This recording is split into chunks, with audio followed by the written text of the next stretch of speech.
Do you know who you are? This is the question that Lights Up, the song you heard in the beginning of the service, asks. It's a song that is about feeling comfortable with who you are, which is why I think it's kind of ironic that liking the music of Harry Styles, the artist that the song is by, has caused me to question just how comfortable I actually am being myself. Who am I? This is the question we spend our entire lives trying to answer. For me, music is a large part of the answer to that question. Music has always been an important part of my life. From my mom singing to my dad playing drums, not to mention all of the music I was exposed to outside of their frequent rehearsals and concerts, there has always been a musical presence. I grew up listening to a lot of classic rock and other music from the 60s, 70s, and 80s. This was never a problem until I got to elementary school.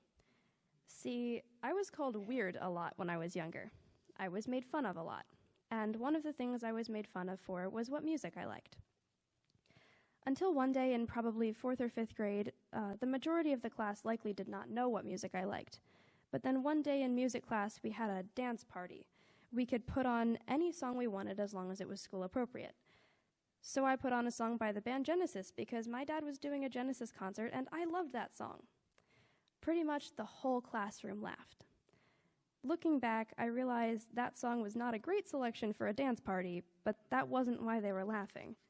They were laughing because I picked an obscure song from the 70s that no one knew. While I don't remember exactly what they said, I know it was along the lines of, "Why couldn't you just put a normal song on?" To them, normal music meant the radio. It meant Taylor Swift and other pop artists. I was already considered the weird one, so my music taste was just added to the list of things that made me weird. Just like the other things I was judged for in elementary school, I took pride in my weird music taste. While I did genuinely appreciate my own uniqueness, this was also a survival tactic. I couldn't make them stop calling me weird, so I could at least be proud to be me. But no matter how proud of my weirdness I was, their comments never stopped affecting me. I also became determined to not be who they wanted me to be, purely out of spite.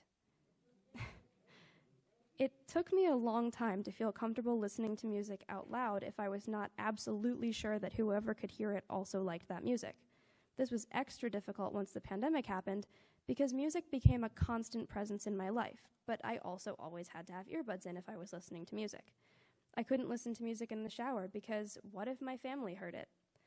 Listening to music out loud while cleaning the bathroom simply didn't happen, and during my attempts to clean my room when I needed music to focus and couldn't be restricted by corded earbuds, my music was kept to only things I knew other people in the house enjoyed or at least knew I liked, just in case they heard it.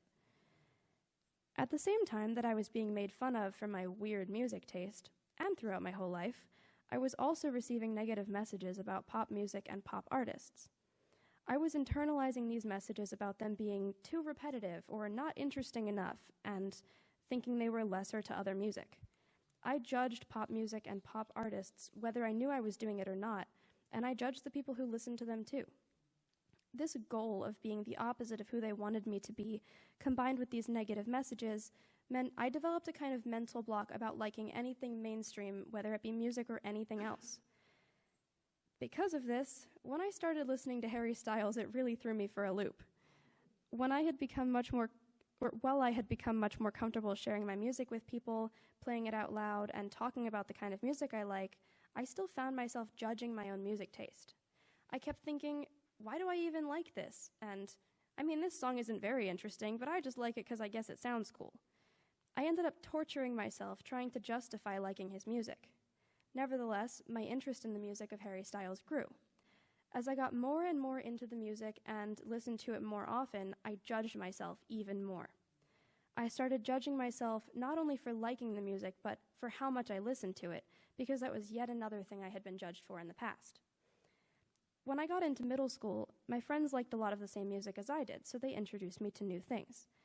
Much of this music was newer, sometimes even on the poppier side. My friends introduced me to Panic at the Disco.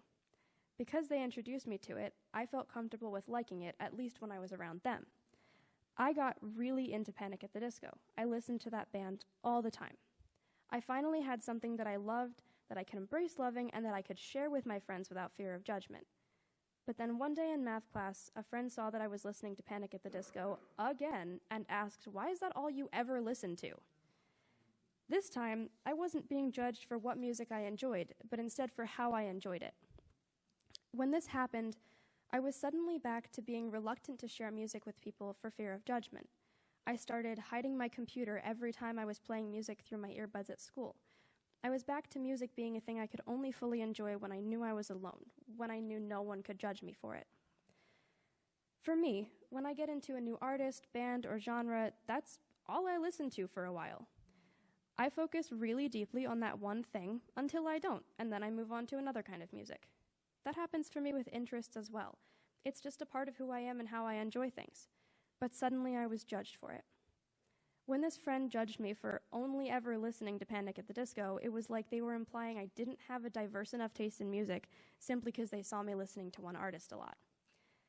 This intense focus on one artist happened when I got into Harry Styles too. When I first discovered his music, it was all I listened to for weeks. And I listened to music a lot. I mean a lot. I found myself listening to all 3 of his albums and then starting from the first one and listening to all 3 again. In one day. I understand how, from the outside looking in, it might seem like I don't have a very diverse music taste. In reality, though, Spotify told me I listened to 428 artists in 2022.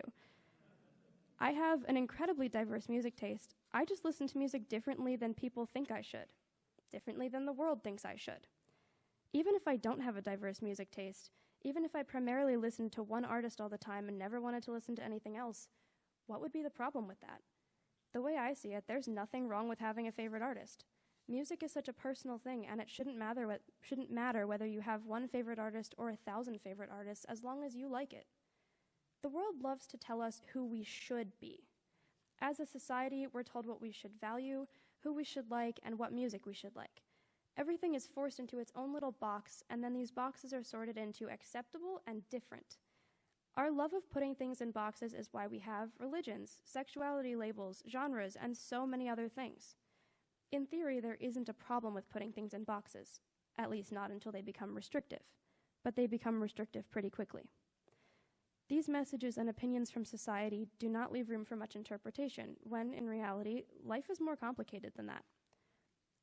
For example, Harry Styles is a pop artist according to basically everyone, but what about his songs that sound more like rock to me? Are they considered rock songs, or are they still pop songs because he's a pop artist? With the limitations I have inadvertently placed on myself, is it suddenly acceptable for me to like those but not the rest of his songs? The issue is that most of these categories are an oversimplification.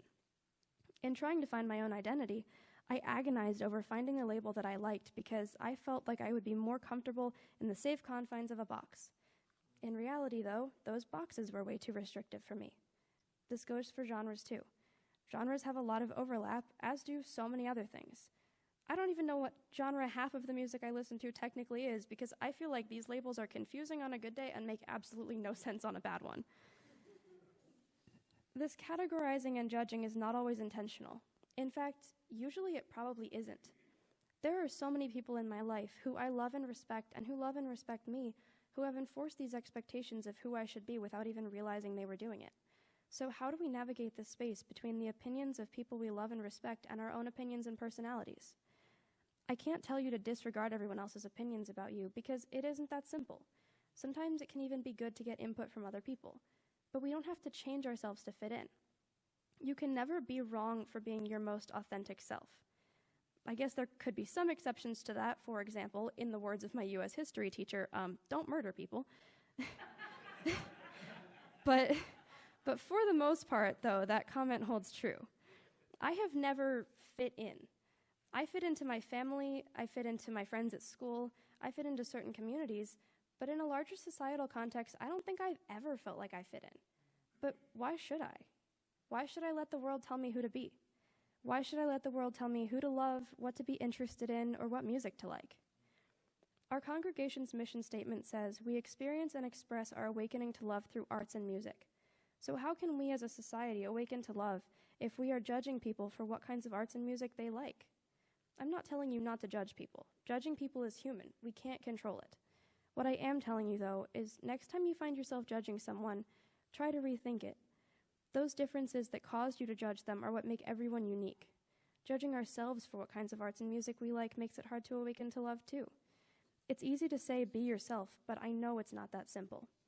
We are constantly bombarded with these messages from the world trying to tell us who to be.